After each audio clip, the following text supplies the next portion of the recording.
Allah ku rike ahlul baiti fa ne manufata.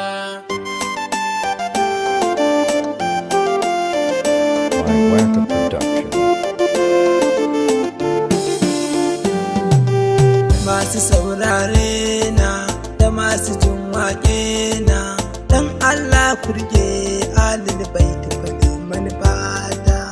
Masu saurare na da masu jin waƙe na, dan Allah ku rike ahlul baiti fa ne manufata. Ya maƙagin nan dai wanda ya ƙagi jikina, wanda ya ƙagi daren nan shine ya ƙago rana, don isar zara'u aka yi fafan harshe na, yadda idan na yi zance kowa ya dinga fahimta.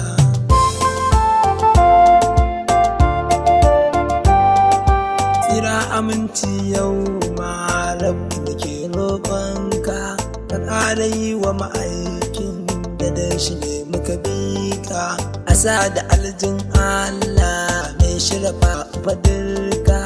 Ina cikin tafiyar ka ba mai sani na barta.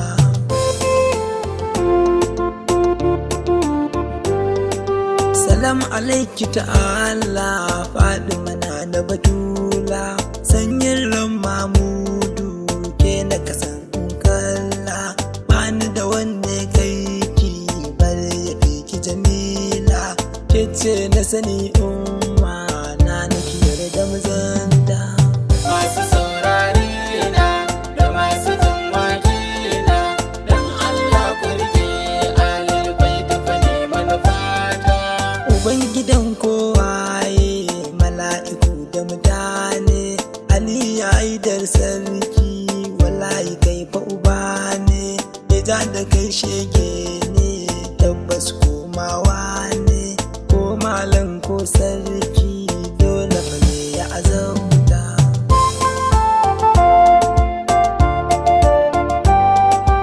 Imam Hassan Maulana jikan annabin Allah, ina cikin mabiyanka imam ka ɗauki jalala, ni bawa ne tabbas a gidan kuɗa ga Batula, ka ƙara damƙen hannu rango bakar na wahalta.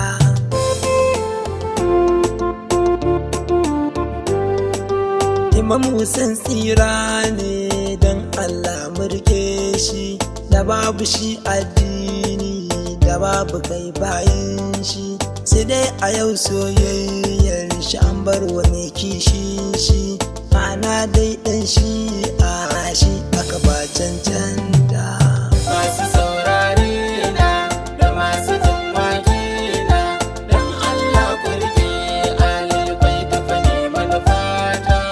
Masu saurare na zo muku da bayani, da masu jin waƙe na yau ma zan so ku ji ni, faɗi duk manufata zan so ku fahimce ni, don girman manzan ka Allah ka waƙata.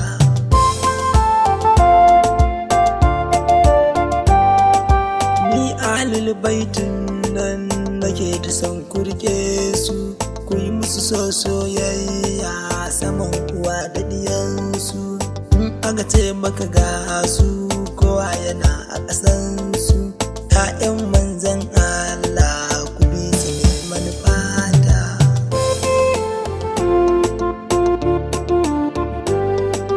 Kowa ya kai malam ni ba na ra'ayinka, matuƙar ba ka san su to tabbas zan barka, ko da ubana ne kai zan ce barni na barka, domin ina ƙaunar su sama da dukkanita.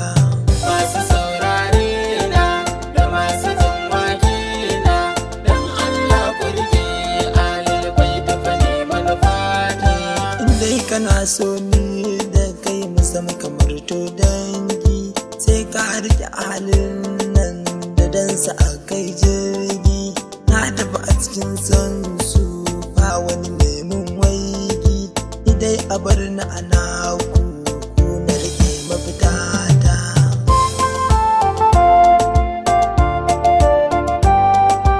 tsaya in ƙara tuna ma so fa nake ka fahimta irin iyalan annabi babu ya su halitta su ne kaɗai Allah na ya ce a bisa a huta kuma kaɗi a radu ranmu ba za ka azauta.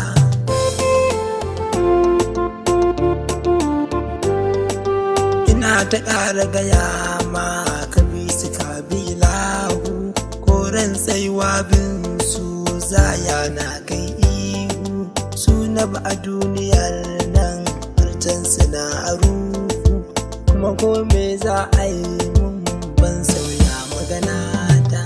Masu saurare na da masu jin wakina don Allah ku rike ahlul baiti fa ni manufata.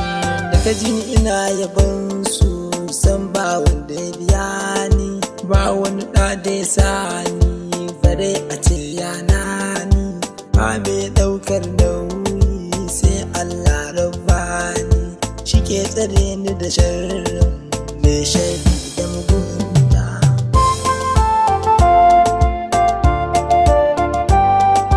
Kullum bukata ta ni bai wuce dai a da min ƙaunar iyalan annabi dangi ku ce min amin rabbi amsa bukata in wuce wancan da wannan domin ma'aikin Allah rabbi daga manufata.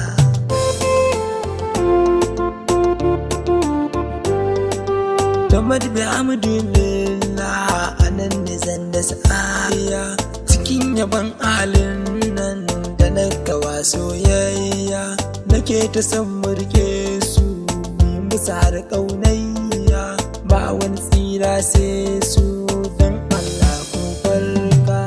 Masu saurare na da masu jin wakina don Allah ku rike ahlul baiti fa ni manufata. Magaida na Khadija matar manzon Allah sirka gun Abdallah kuma kakar Abdallah ja da ke na rantse ya fada a jalala kuma ko ranar tsayuwa ba shi babar bauta.